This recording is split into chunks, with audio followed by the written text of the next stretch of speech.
Hey guys, so today we're going to talk about controversial options for pregnancy and childbirth. So, home births are surging in America, and I'm having on my sister and my sister in law who both did home births, Grace and Talia. Hey guys. Hi. Check out what the CDC says here. Their report from 2022, home births in the US increased to highest level in 30 years. And I'm pretty sure it's just been continuing to increase in popularity. We want to get into a few of the options for what people are doing for home births. And Tarani, who is one of my Texas people, she's pregnant right now. She about what she's not afraid to admit on the options for home births.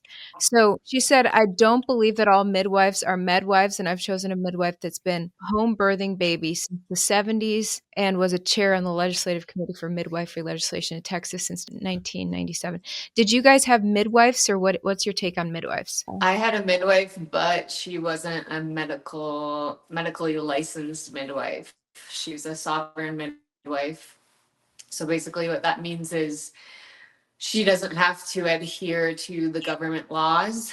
And the reason I personally wanted that was if my midwife had to adhere to the government laws, she can't look at my body as an individual.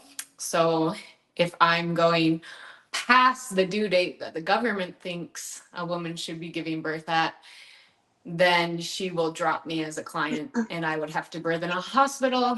And then the doctors most likely would want to induce me. So that's Oh, just one wow. example of like many things that the government might require a midwife to follow. But anyway, Is that yeah, so is she, that national law or just Arizona where you're at? um, I think it varies state to state. You can look up on your own state government law if you wanted to find out like the specifics of what your state will require. But yeah, so she got to, I mean, she's been practicing for like 30 years. She definitely knows everything she's doing, but she got to respect my body and kind of my values versus a medically licensed midwife. Nice. Okay. What did you do, Talia? I didn't have any attendant aside from my wonderful husband. So just a home birth with um, with the two of us, and I guess that's what would be called like a free birth in the birth sphere, or hopefully a better up and coming term would be a self-directed birth. Okay. And actually, Grace and I were both born at home as well. Were you born at home, Talia? What'd your No, parents do? You weren't? my Okay. parents had hospital births for all of me and my four other siblings, and they were all like epidural, and none of them were C-sections, but they were very much at that time conventional hospital births. Okay. So Tierney, by the way, I invited Tierney on, but she couldn't make it tonight. But she says number two is that we're going to wait and find out the gender at birth.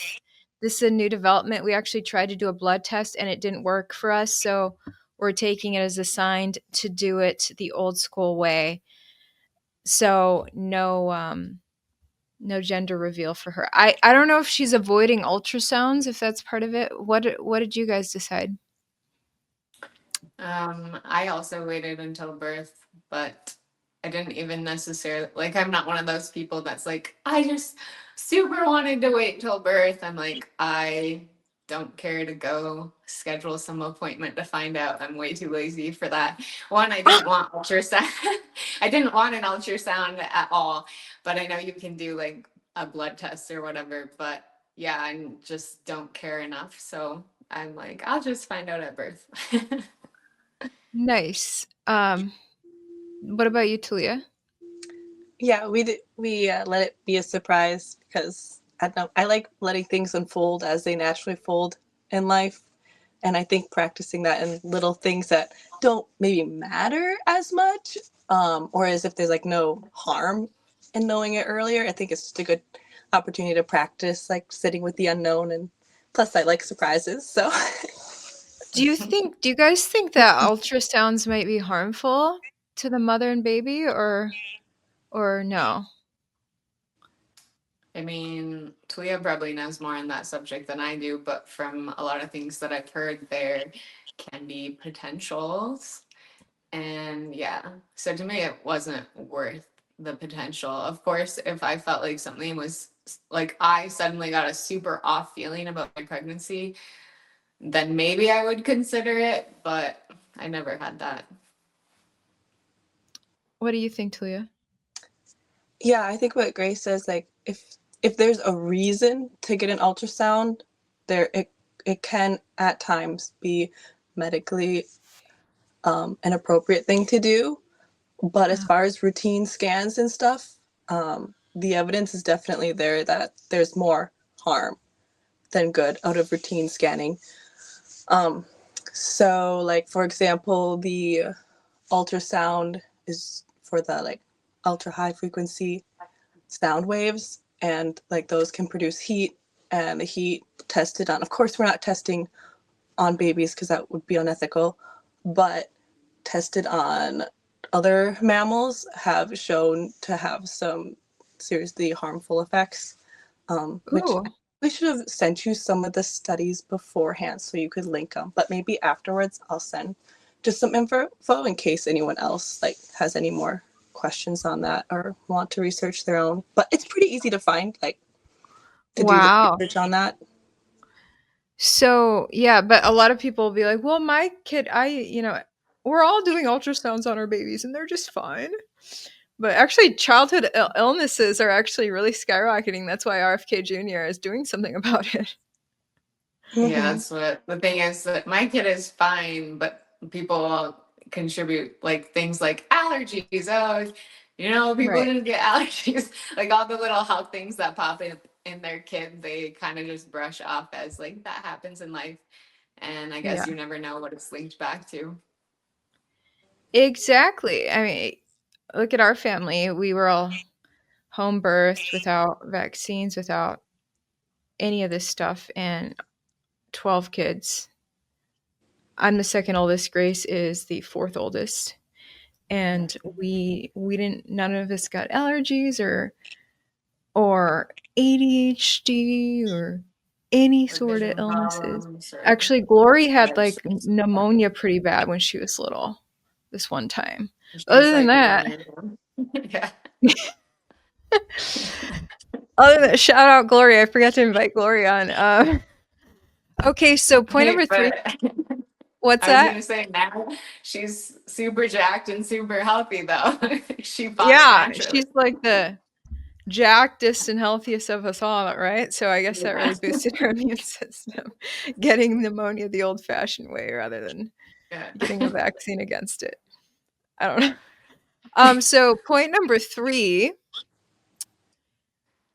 I think it's pointless, says Tyranny, to expose my baby to something that is potentially harmful for the sake of an ultrasound picture. You will not catch me getting an ultrasound unless my midwife 100% recommends it for medical reasons. Okay, so there you go. She kind of said what you said, Talia. And like by medical reasons too, like it's hard because a lot of, I think that's maybe for some people maybe an unclear statement because medical reasons could be this very vague category. So people like medical reasons, knowing the position of my baby. And I think it's there's that a lot of that can be what maybe triggers or incentivizes OBs, midwives, or whatever to have their clients do these ultrasounds. I know that, and it's different from OB to OB, but like most midwives, medical midwives, licensed midwives have a backup OB, and those OBs require that who's ever clients the midwife is taking on, that they have an ultrasound like at some point. And so it becomes very hard when you're like, well, if my midwife says so, then I will, because she's probably going to say so. And it's pretty easy to come up with a reason of why a Oh, ultrasound would be a good idea. So you definitely have to do your own research and really understand birth physiology, the physiology of this fetal development, all that kind of stuff before you kind of outsource responsibility just to like, oh, if my midwife says so, then I will. Wow. Um, how do you find one of these non-medical midwives, by the way? Do you guys know? How'd you Network. find yours, Grace? Yours was word of mouth, wasn't it, Grace? Yeah, I happened to be lucky enough that our cousin Mercy found her years ago. And then I happened to Dang. move to the state where she's at. But Dang. I think doesn't Free Birth Society have a membership you can join that basically gives you information on that, Talia? Yeah, there's definitely like different online groups or people that have made um what would you call it? I can't think of the word, but yeah, basically where you can search your location and see what pops up around you for like birth support or birth attendance. And Yeah. yeah, Free I Birth think Society has one. yeah, Free Birth Society, and then there might be something called Indie Free Birth. I don't know the exact name, but if you search that, something might come up where you can look for free birth or sovereign midwives. But Nice. yeah, Sovereign midwives. There you go. Search terms to use. yeah. Okay, so she also said, my desire for sex has been completely weird since conceiving, which has been challenging, but I'm choosing to trust my body's direction. As a highly sexual woman, it has been odd to feel my eros so turned off. Anyone else have this? Um, Great. I know. So some women will like lose their sex drive, from what I understand, and then some people it will increase. For me, it increased, so I didn't have that problem. Okay. Yeah, definitely for me, I don't know if I would say increase, but definitely like gratification was definitely improved. Probably Wow. because of the increase in oxytocin receptors during pregnancy. Yeah, I Um, guess. Wow. Do you know That's why for some women it goes the opposite direction, Talia? I haven't really I don't understood I that. don't know. I don't know if that is entirely like normal or if, just like this is just purely just hypothetical, but like I understand that in health in general outside of pregnancy, obviously sex drive is going to be a vital sign. And if you're not vital, if you're not healthy, of course it's something that's going to go because the body doesn't have the extra resources to support life at the moment.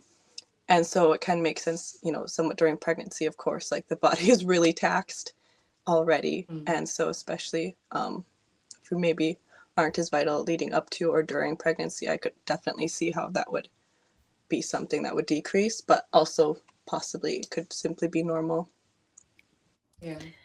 fascinating. Okay. Next one. I don't feel the need, she said, to hire a doula. I'm blessed to actually be going into motherhood with a village and know that my community will show up for me beyond my wildest dreams. Talia, you are a doula, right? Explain what that is. I don't consider myself a doula, but I guess my line of work is like kind of similar in some areas.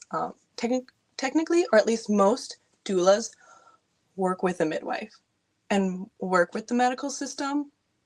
And I have no desire to work with the medical system or with a medical midwife or anything like that. What I do is just like on my own, and so I don't take on like the term doula. I more consider myself like a birth coach or witness or like a birth keeper.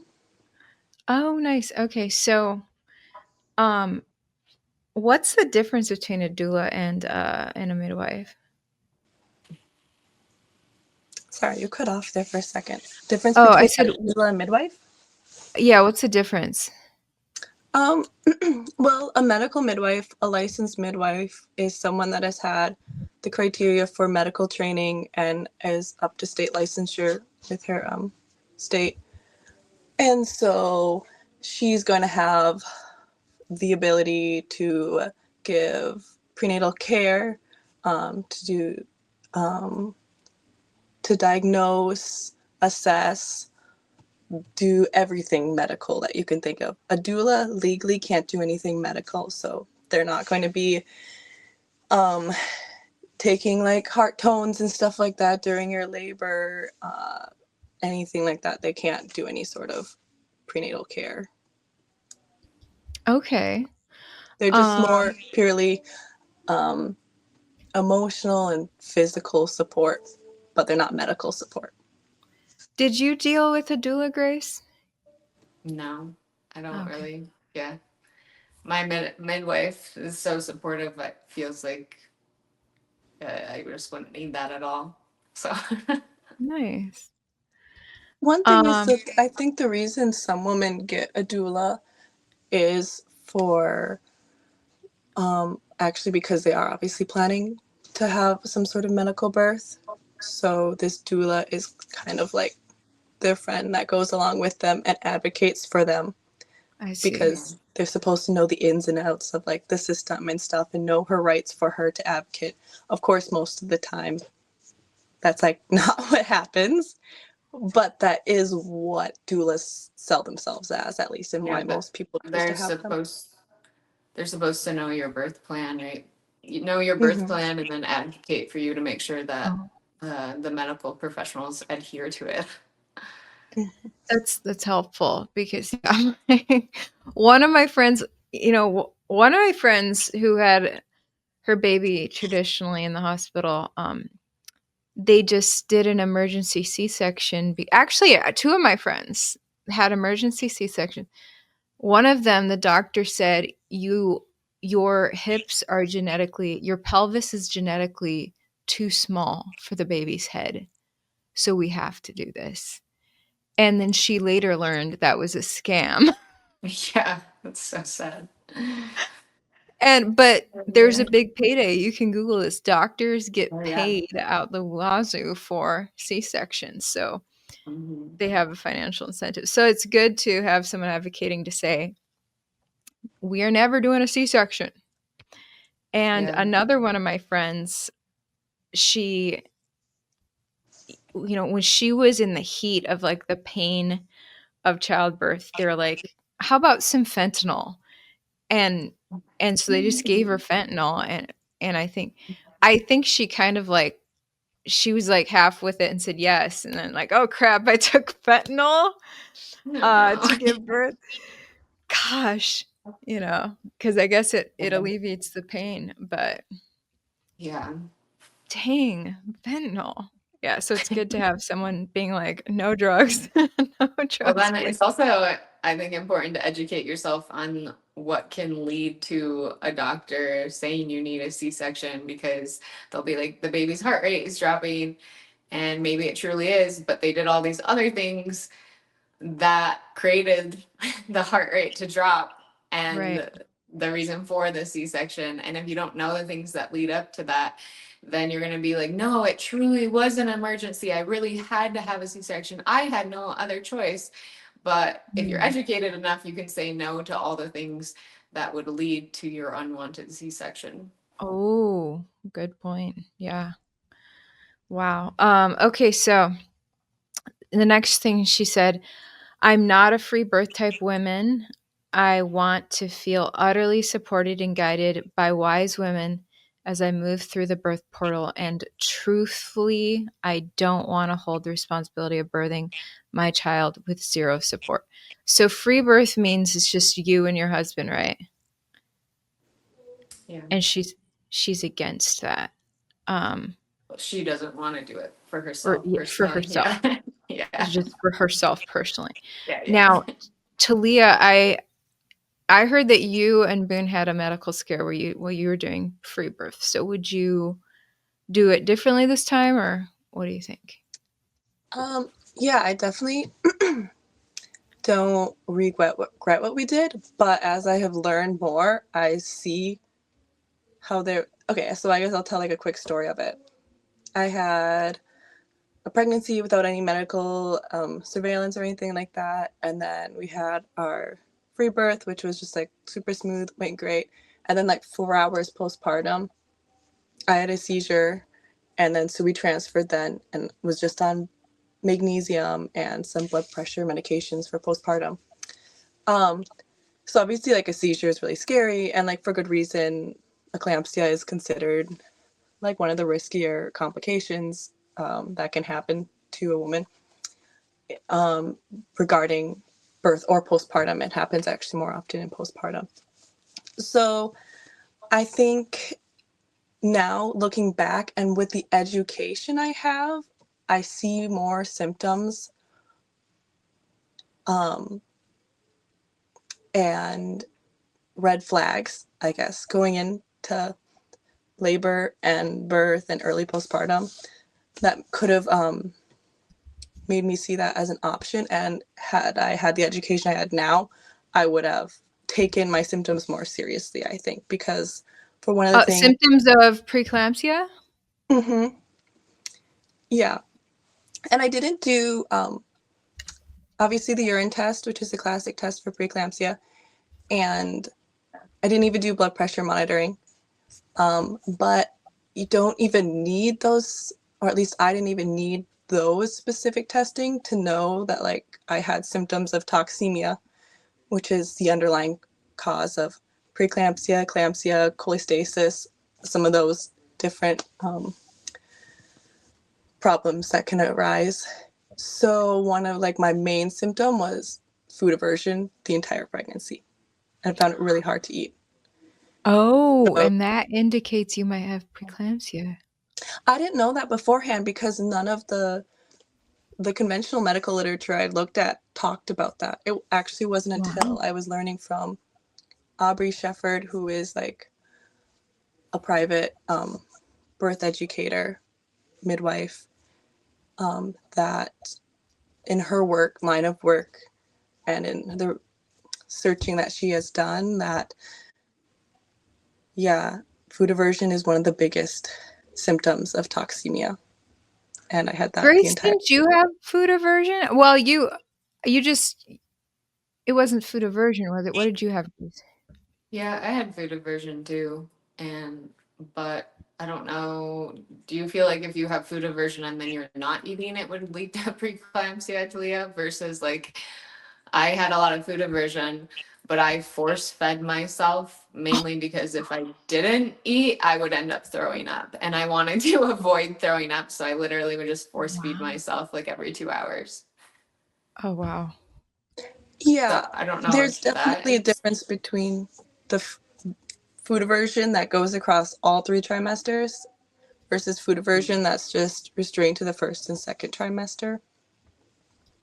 Uh-huh. And then, yeah, of course, what Grace is saying, that if you were to continue to eat really well, get your hydration in, get your protein in, all those important nutritional factors that are the reason why toxemia starts in the first place.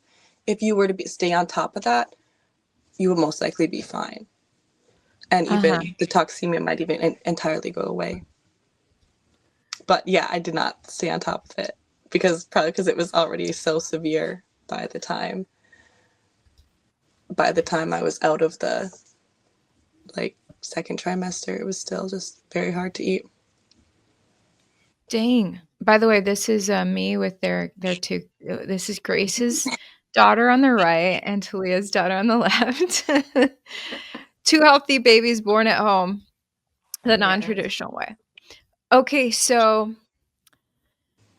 point number 7, she said, I want my husband to be the first person to touch our baby. This is a big, big desire of mine. I want him to catch our child and feel involved throughout the birth.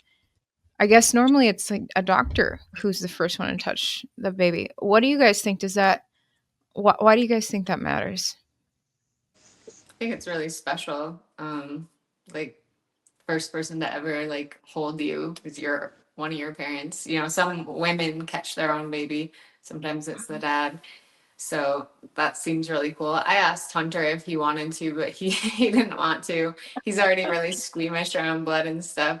So it was our midwife who caught it. I considered like maybe I'll want to, but once I was in labor, I was like, there's no way. There's no way I can Oh, catch this baby. wow. Yeah, what about you, Talia? What are your thoughts on that? Yeah, at Parent versus first, doctor. at first I was like, I want to catch the baby myself. Like I'm the one who did all the work, and I'm like, I want to catch her. But yeah, majority of the time you're just not in a possible really position and stuff. to be able to Why? catch. You're just in too much pain?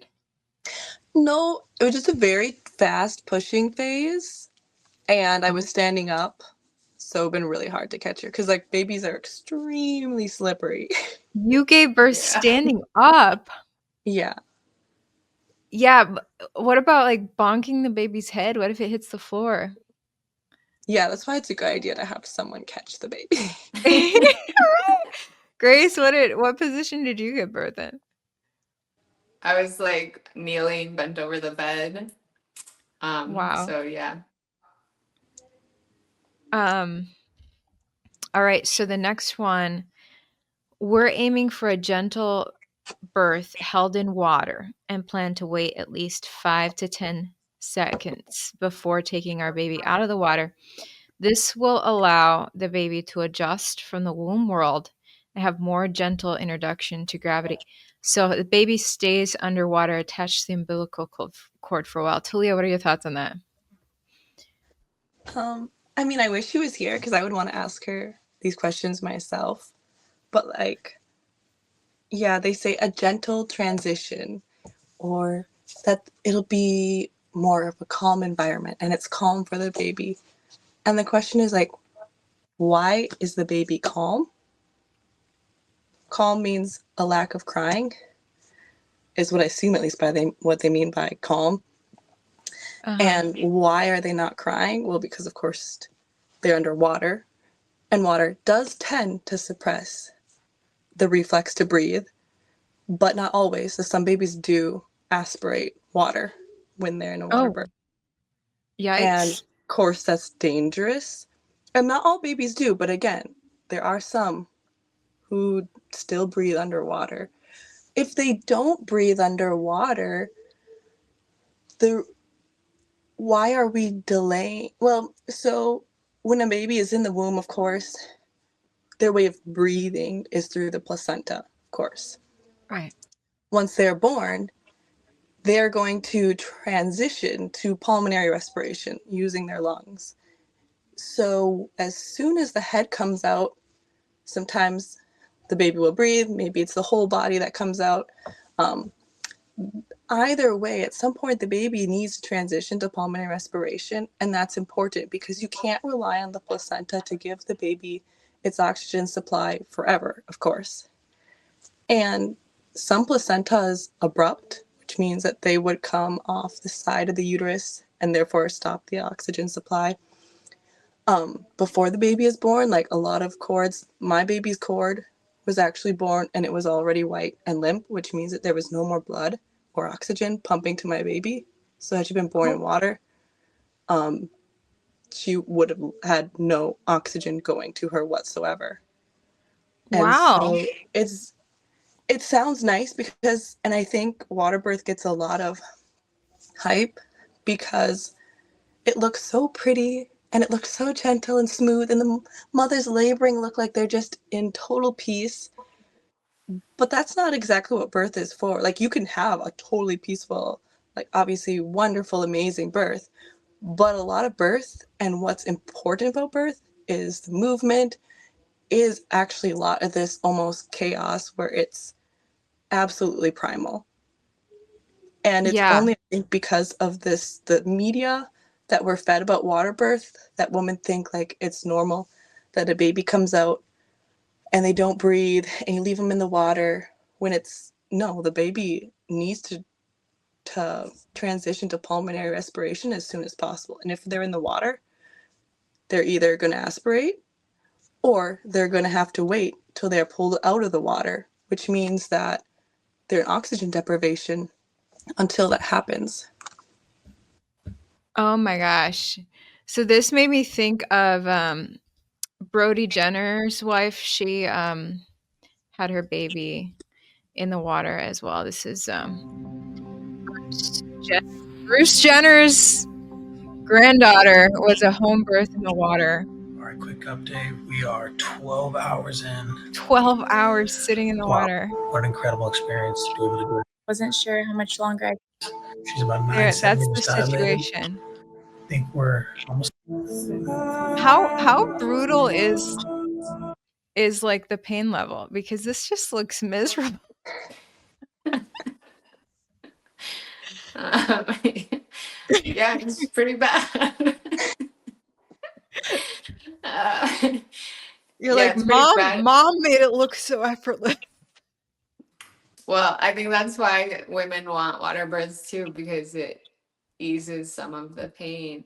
But I think Talia has said that that can slow down your labor too, Mm-hmm. which, yeah, I mean, I wouldn't want to necessarily slow down my labor. Mine was really fast and super intense, and there were times where I was like, maybe I'll get a 5-minute break, but I never did. And as Wow. intense as it was, it's kind of nice to just be like, it's done, not like, oh, 19 hours later, I'm still going. Oh. Wait, how many hours was yours, Grace? It was like 6 hours, roughly. Yeah. How many hours was yours, Tulia? From like my waters broke, and then within like an hour, I started getting like a little crampy, and I wasn't like timing it like crazy, but I guess like probably about 5 hours of like an active labor where I'm walking around and vocalizing. Mm. Yeah.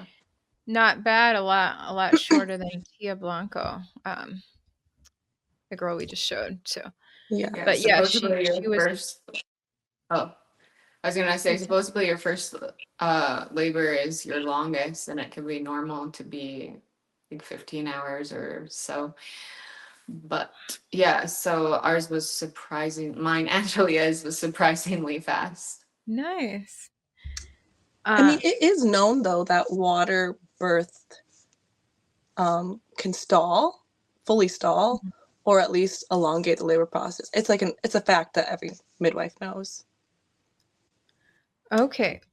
So Tierney said, this is Tierney Nicole, and she said that delayed cord clamping is part of my birth plan, and we are having a willow basket custom made for the placenta in case we wish to do a lotus birth for the first few hours.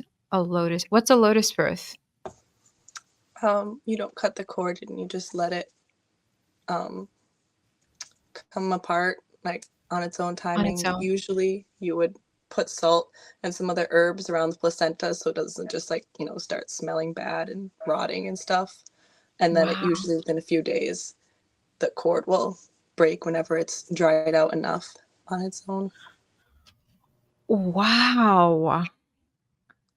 What do you think of that? Grace, would you ever do a lotus birth?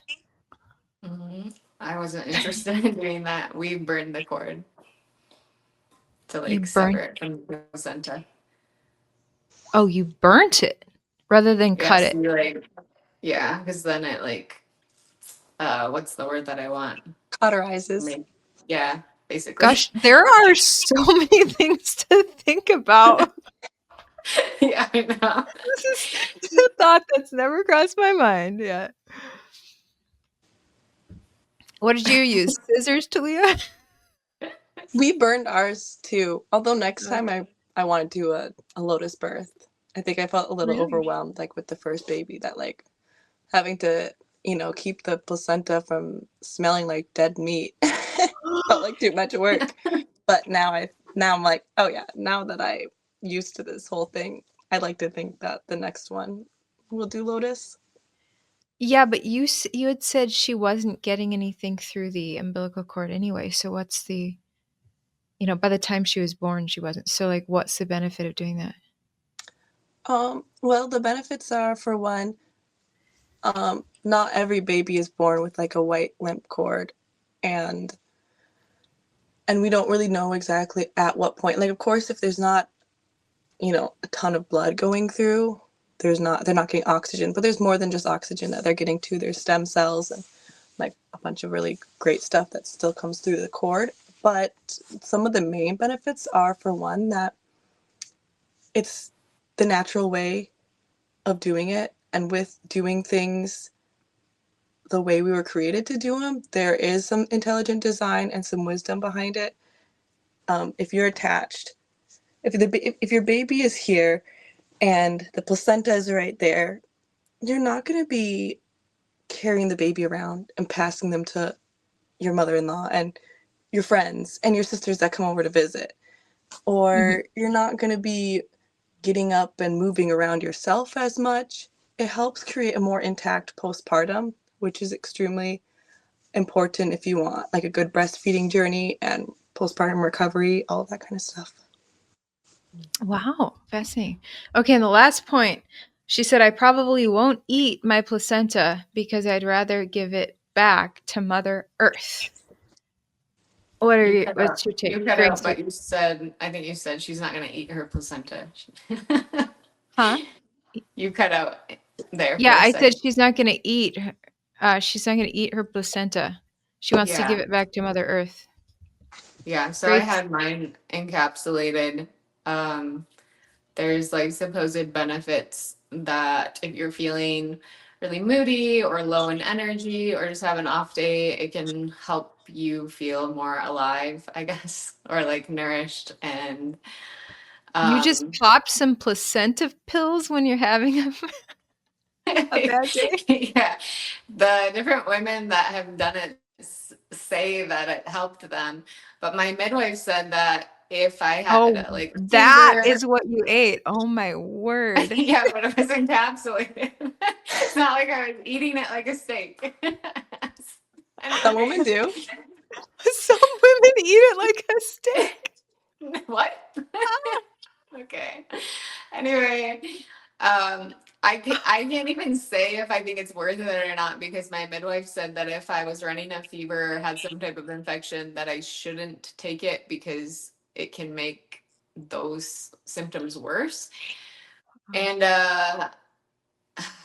multiple times, like I got really engorged early on in breastfeeding and ran a fever, so I'd take a break from taking the placenta pills, and then I got a lung infection, and so I obviously wasn't taking them around that time, and then I just didn't end up getting to have much of an experience. So sadly, I can't like give an opinion on whether I think it's worth it or not. But the women I've talked to, they like it. What about you, Talia? I didn't consume it. I didn't feel led to do that. Although some people claim it's like traditional and ancestral and maybe even biological thing to do. I Because don't animals do, right? Do animals eat theirs or not? um well, I know that of course like you can find videos of animals that are eating their placentas. Although Aubrey Shefford was saying that animals that are entirely wild, we actually don't really know what they're doing for one, because in order to be completely wild, that means nothing can be observing you. No, humans can't really be observing you with all this technology. And she says that it's that animals that birth in the wild actually just carry their placenta around and do a lotus birth. Really? Wow. It's theorized that maybe animals that are feel like endangered or a stress response or whatever eat it out of like an instinct, clean up after themselves so that they're not drawing attention from predators and stuff. I have seen a lot of animals. Well, they lick their baby. They clean all that stuff off of the baby when it's born. So they start eating a lot of their stuff. Like all of the animals do, I feel like. Growing up on our ranch, seeing the cows clean their babies and all that stuff. So that's interesting. Chickens do not, I don't think they. Oh. The babies hatch in the heat underneath their mom and then just naturally dry off. I I mean, just those love are very domesticated animals, so I Yeah. don't know if they're a good thing to follow. True. But yeah, and humans are the most domesticated. Yeah. Awesome. Well, yeah, I don't think I would. Dude, I cannot imagine eating my placenta. It feels barbaric, or like it feels cannibalistic. That's Yeah, my take. well, I'm like, if you can sell your placenta for what is it, like $50,000 or something, I'm like, Really? I better, Maybe I'll do that I better route. keep this thing. I No, might it's do that illegal. route. You can't. It's illegal for you to do that. Only the medical system can do it. It's Oh, not that is illegal. so corrupt. But I'm assuming they want the placenta for all the stem cells is my guess. I know somebody told me you can take your baby's umbilical cord and you can bank it in a stem cell bank. And then if your child ever has any type of illness or anything they need to heal down the road, anytime in their life, the doctor can take stem cells from that and heal your child. So I'm like, I don't know if you can also do that with your placenta, probably not, but there's some cool things it sounds like. I think Okay, the wow. thought is, though, a lot of hospital births, they're cutting the cord right away, and so all the nutrients are still in the placenta. Versus if you're doing delayed cord clamping, and if you're having a home birth, hopefully you're delaying the cord cutting for a really long time, and so that Oh, all that stuff is going to your That makes baby, sense. and it's not just left in the nice. placenta. I That get makes that. sense. Wow. Yeah. My goodness, I have much research to do before I make these decisions. Yeah. I had no idea. Okay, Wait, well, so do you want to do a home birth too? I agree. yes. Or, I would do a birthing center too, but I definitely want to stay clear of these doctors who randomly like Isn't chop that you a open birthing? or give you a drug you didn't plan on or, light the baby up with injections after it's born. Avoiding that like the plague. I would prefer home birth. Yeah, Yeah. Do you know home the kind birth. of downsides of birth center births? What are they? Well, it depends on the birth center. Every birth center is different, but sorry, excuse me. No worries. But they're pretty. Oh my goodness, I'm gonna get a cough attack. Yeah, she lost her voice, so trying to get it back. Yeah, something's going around. My fashion VP is sick right now too. I know. Um, okay, Talia. Oh, you're still muted. Oh, Okay, we'll try this. Anyways, they have really high transfer rates. At least a lot of them do. to the Transfer to the hospital. hospital. Oh boy. Wonder Um, if there's a secret money scheme with that too. Yeah. yeah, that'd be something to look into. Of course, they have medical midwives attending, which, if that's what someone wants, that wouldn't necessarily be considered downside. And you have to transfer from your home to the birth center, which is going to affect your labor. And it is an interruption to the physiology of labor. Uh-huh. Wow, that's good to know. Yeah. Yeah, so home birth is preferable, but you have to compromise with your husband and make sure he's comfortable with everything. Obviously, if your husband is like terrified of home births, you don't want to violate him, right?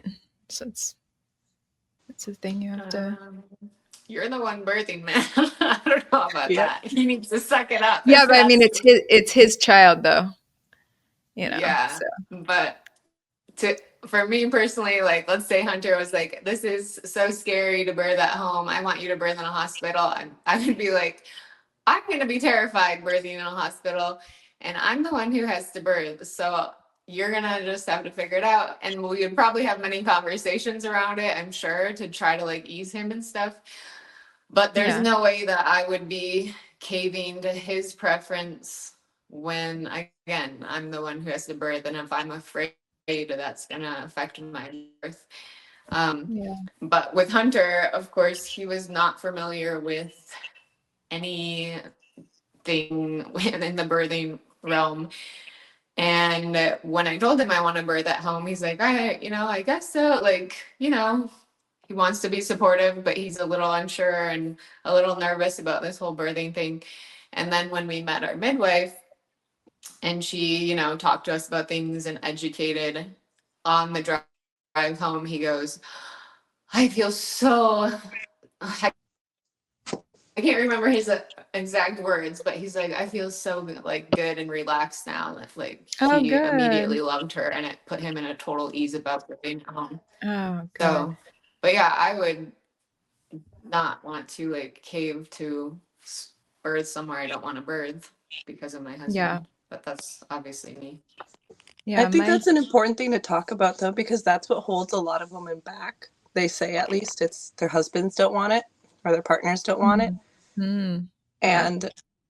And assuming your husband loves you, which that's going to be most husbands, and he wants what's best for you and your baby, what's going to be safest, arguably, and most conducive to your initiation to motherhood and your postpartum being as natural and fulfilling and healthy as possible, he doesn't have to do much research to understand what's going to be conducive to that. And that's going to be laboring at home, in your own home, where it's safe, where the oxytocin flow is going to be natural instead of inhibited by strangers and bright lights. It's going to be at home in the darkness of your own house, just supported by your husband, by only someone that you feel entirely comfortable being naked around and pooping around and all of this kind of stuff that's going to happen in birth. Like, you have to Right. think about these things because it Right. affects labor. Oh, we lost Grace. Um, yeah, so home birth is definitely my preference, but yeah, I think you gotta include your husband in it in the conversation since it's his child as well. Yeah. Okay, well, I guess that does it. It's me and you, Talia. Shout out to Grace. Thanks for coming through. We'll link your profiles down below. And great talking to you, Talia. You're an expert on this. You got all the scientific studies. Well, not all. I'm just a newbie. I'm just starting out. Awesome. All right. So, something to consider, everybody. Comment what you would do, what your birth plan is down below. And we'll talk to you guys later. Bye.